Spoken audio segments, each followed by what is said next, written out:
Bloody सत्य के आज के इस एपिसोड में मैं आप सभी लोगों के सामने संतोष नाम के लड़के के साथ घटी हुई एक ऐसी खतरनाक भूतिया घटना की कहानी लेकर आ गया हूँ जिस सुनकर आप लोगों को जितनी ज़्यादा संतोष के ऊपर दया आएगी ना, उतना ही ज़्यादा एक अजीब व गरीब डर भी लगेगा।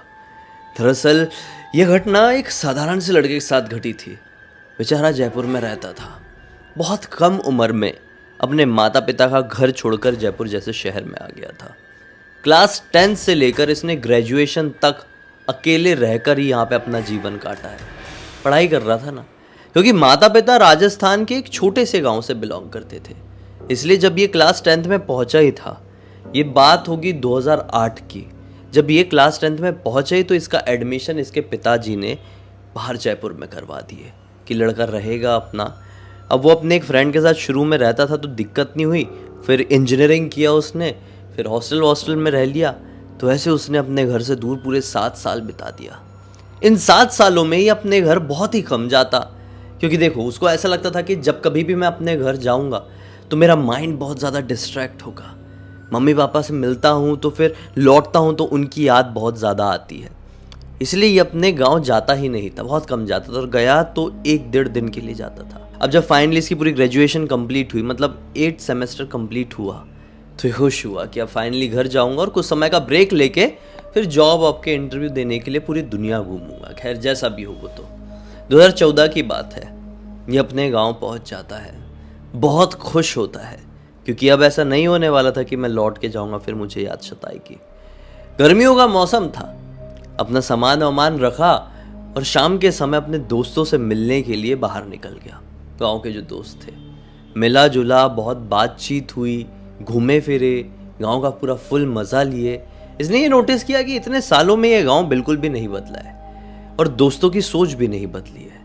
आज भी गर्मियों का मौसम है तो दोस्तों ने बताया कि हम लोग छत में सो जाया करते हैं, अपना चटाई गद्दा बढ़िया लेके जाते हैं, मस्त बिछाते हैं, रात भर वहीं पे सोते हैं और फिर सुबह होती है तो नीचे आ जाते हैं, क्योंकि गर्मी बहुत लगती है और गर्मियों में छत में सोने का एक अलग ही मज़ा होता है। तो आज पहली ही रात को ये अपने घर पर लौटा और मम्मी पापा से कहा कि मम्मी पापा गर्मी का मौसम है बहुत, मेरे सारे दोस्त लोग यार बताए कि छत में सोते हैं, मैं भी छत में सोऊंगा।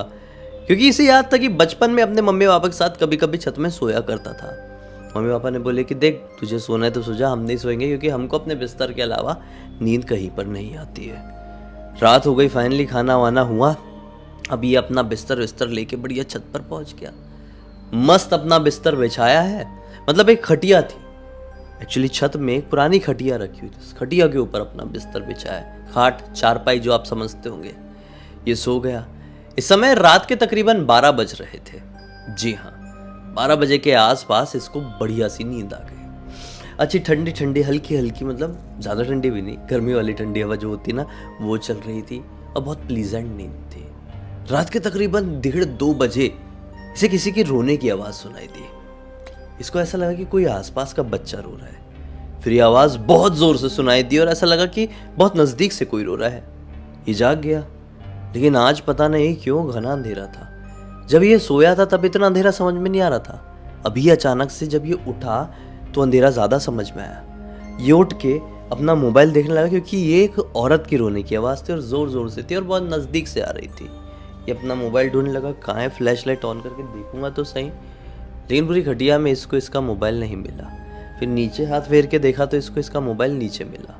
उठाया, फ्लैश लाइट ऑन किया और इधर उधर देखने लगा, लेकिन कहीं तो कोई दिखाई दे दे, कोई भी दिखाई नहीं दिया। फिर अपना फ्लैश लाइट हाथ में लिए अपने छत के किनारे में चले गया। चलते चलते नीचे की तरफ काफ़ी सारे पेड़ पौधे थे, जंगल झाड़ी जैसा। इनका जो घर था वो भी थोड़ा सा आउटर में था नॉर्मल गाँव से भी, तो यहाँ पे जंगल झाड़ी बहुत सारी थी और फर्स्ट फ्लोर में ये घर सीमित हो गया था, मतलब जो ग्राउंड फ्लोर होता है बस उसी में, तो उसी की छत में सो रहा था।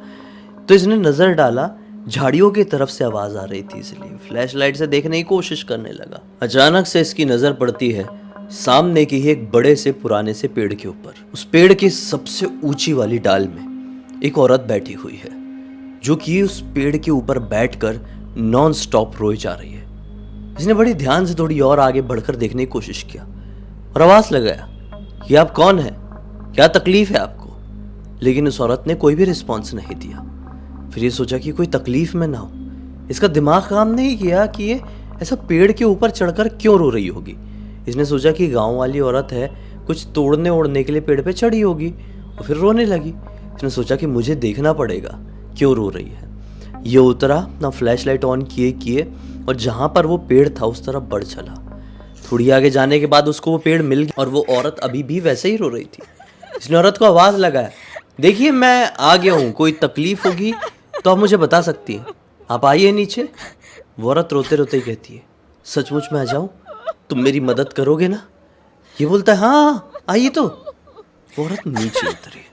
अब जैसे इसके सामने आके खड़ी हुई है, ये पूरी तरीके से हो गया हिप्नोटाइज्ड। अब इसको मालूम तो है कि मैं क्या देख रहा हूँ, लेकिन अपने दिमाग के ऊपर कंट्रोल नहीं है। इसको सब समझ में आ रहा है। उस औरत का चेहरा बेहद ज़्यादा खौफनाक था, बहुत ही ज़्यादा। और वो औरत बहुत प्यार से इसकी आंखों में देख रही थी। ये डरना चाह रहा था, ऑब्वियसली किसी को भी डर लगेगा, लेकिन ये डर नहीं रहा था। ये चीखना चाह रहा था, वहाँ से भागना चाह रहा था, लेकिन ये चाहकर भी ये सब कर नहीं पा रहा था। वो औरत ने बड़े प्यार से इसकी आंखों में देखी और कही कि तुमने मुझे कहा था ना कि मैं नीचे आ जाऊं और तुम मेरी मदद करोगे। तो मैं शादी करना चाहती हूँ, बहुत साल हो गए, मैं अकेली तड़प रही हूँ, मुझे किसी की ज़रूरत है, मुझसे शादी कर लो। उसने बोला, मैं तो अभी बहुत छोटा हूँ, मेरी शादी करने की उम्र नहीं है। औरत बोलती कि क्यों झूठ बोलते हो, तुम्हारे बारे में सब कुछ जानती हूँ, तुम्हारे ख़ानदान में जितने लोग भी रहे हैं उनकी इस उम्र तक शादी हो ही चुकी है, तो तुम क्यों पीछे हट रहे हो। तुम्हारे परदादा सरदादा से मैं लोगों को जानती हूँ। अब ये ज़्यादा कुछ सोच नहीं पा रहा है, उसकी बातों का सिर्फ जवाब दे रहा है, हाँ हूँ। फाइनली फिर से पूछी, आखिरी बार पूछ रही हूँ, शादी करोगे या फिर तुम्हें ख़त्म कर दूँ। ऑब्वियसली इसकी तरफ से एक ही जवाब आना था, हाँ हाँ मैं तैयार हूँ आपसे शादी करने के लिए, कब करना चाहती हैं आप। इतना सुनी है उस औरत ने, जोर जोर से गंदी वाली हंसी हंसी और दौड़ते हुए जंगल की तरफ भाग गई। अब ये अचानक से अपने हिप्नोटाइजेशन से बाहर आया। अब इसको समझ में आया कि मेरे साथ क्या हो गया था। अब ये चिल्लाते हुए अपने घर की तरफ भागा। तो मम्मी पापा सो रहे थे और इस वक्त रात के, जैसा मैंने बताया, 2-2:30 बज रहे थे। उसके मम्मी पापा जाग गए, बोले क्या हो गया। इसने मम्मी पापा को सारी बात बताया। मम्मी पापा ने सोचा, अरे अभी छत में सो रहा था, अभी ये सब क्या बता रहा है। इसको बोले कि अरे तेरा सपना होगा, कोई वहम होगा, तू छत की तरफ से ही तो आ रहा है। इसने बोला, छत की तरफ से नहीं आ रहा हूँ, मैं बाहर की तरफ गया था। लेकिन मम्मी पापा खुद नींद में थे, वो अपने घर के अंदर सो रहे थे। उनको क्या मालूम था, उनको यही लग रहा था कि बेटा इतने दिनों बाद यहाँ पर आया हुआ है, जगह बदली है, तो उसको ऐसा सपना दिखाई दिया।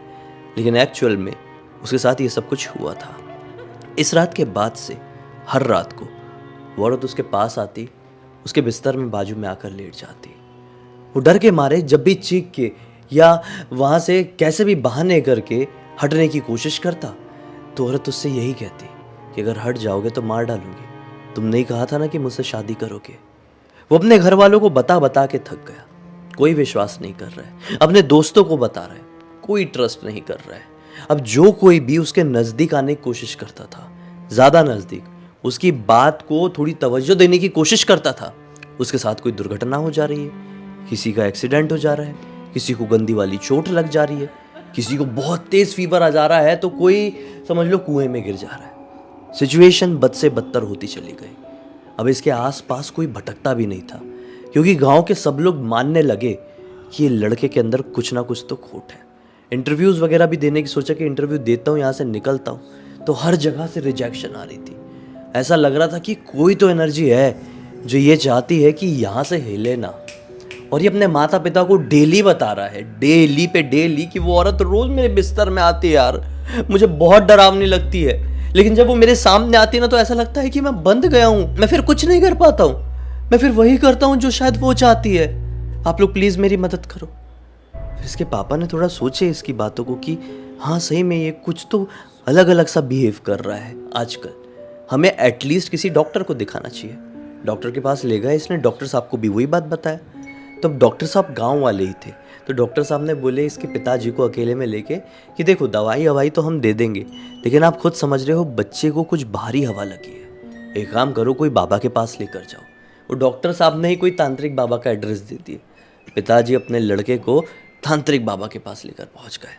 तांत्रिक बाबा ने बोले कि हाँ भारी हवा तो है, एक तरीका है, आपको शमशान घाट जाना पड़ेगा, पूरी रात, मतलब लड़के को बोल रहा है वो, हाँ तांत्रिक बाबा, पूरी रात शमशान घाट में बितानी पड़ेगी और रात के तकरीबन 3 बजे वहां पे जो उसी दिन वाली चिता रहेगी उसकी पूरी राख शरीर पर लगानी होगी और ये कार्य आपको पूरा निर्वस्त्र करना पड़ेगा और किसी ने भी देख लिया तो ये कार्य वहीं पर भंग हो जाएगा और फिर आपको अगली रात वही चीज रिपीट करनी पड़ेगी। फिर उसके बाद हमारे पास आइए और हम पूरा निजात दिलवाएंगे। तो पिताजी ने बोले कि बेटा जाकर, और बेचारे ने पहली रात किया भी है क्योंकि ये खुद अपनी सिचुएशन से डरा हुआ था। लेकिन जो कुछ ये उस औरत के सामने, मतलब जो डर ये उस औरत के सामने फील करता था उससे करोड़ गुना डर उसको उस रात में लगा। जब ये शमशान घाट पहुंचा, पूरी तरह से निर्वस्त्र हुआ, रात के तकरीबन 3 बजे ये सारा काम ये चोरी छुपे कर रहे हैं। छोटे से गांव का शमशान घाट है। पिताजी ने ये सोच भी लिए थे कि इसको कोई पकड़ लेगा तो उसको पैसे खिला देंगे, लेकिन फिर भी पूरी रात ये सब ऐसे रहना और 3 बजे पूरी उसी दिन की चिता का जो वो था अपने शरीर पर लगाना बहुत टफ होता है, बहुत ज़्यादा। इसने लगाया और किसी ने उसे ये सब कुछ करते हुए देख लिया, कोई बाहर का आदमी था। बस वो चीज़ भंग हो गई क्योंकि वो इंसान इसे देखकर डर गया, उसको लगा कि ये कोई भूत है। वो चिल्लाते हुए भागा। इसने पिताजी से बताया, पिताजी ऐसा हो गया। पिताजी ने बोले कि अगली रात जा। फिर वो अगली रात गया तो उस दिन को किसी की चिता आई नहीं। फिर ये अगली रात गया, उस दिन को भी किसी की नहीं आई। फिर ऐसे करते करते भाई करीबन 10 दिन इसने यहाँ पर काट दिया। फिर 10वें दिन सब कुछ सही रहा, कोई चिता आई भी हुई थी, उसने उसकी राख भी लगाया और किसी ने देखा भी नहीं।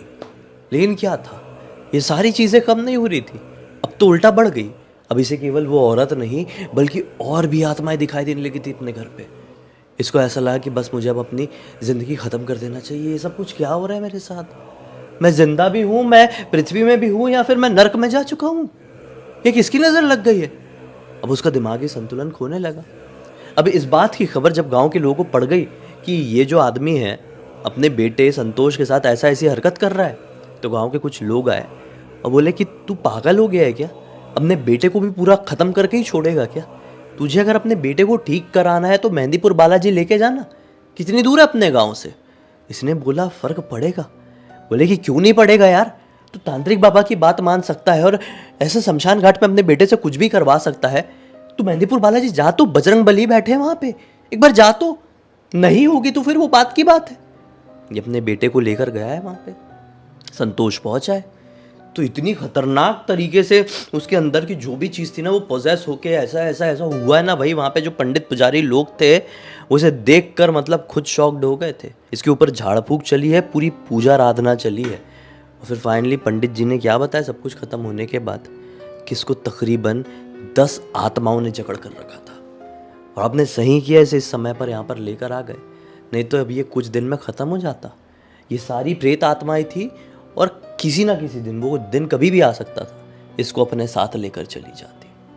खैर सब कुछ ठीक हुआ, ये लौटे और इसने बोल दिया कुछ दिन के बाद कि अब मैं पिताजी गांव तो नहीं आ पाऊँगा, आपको आना है तो मैं जहाँ जा रहा हूँ वहाँ जाइए, शहर जाइए, वहाँ पे सब कुछ करेंगे।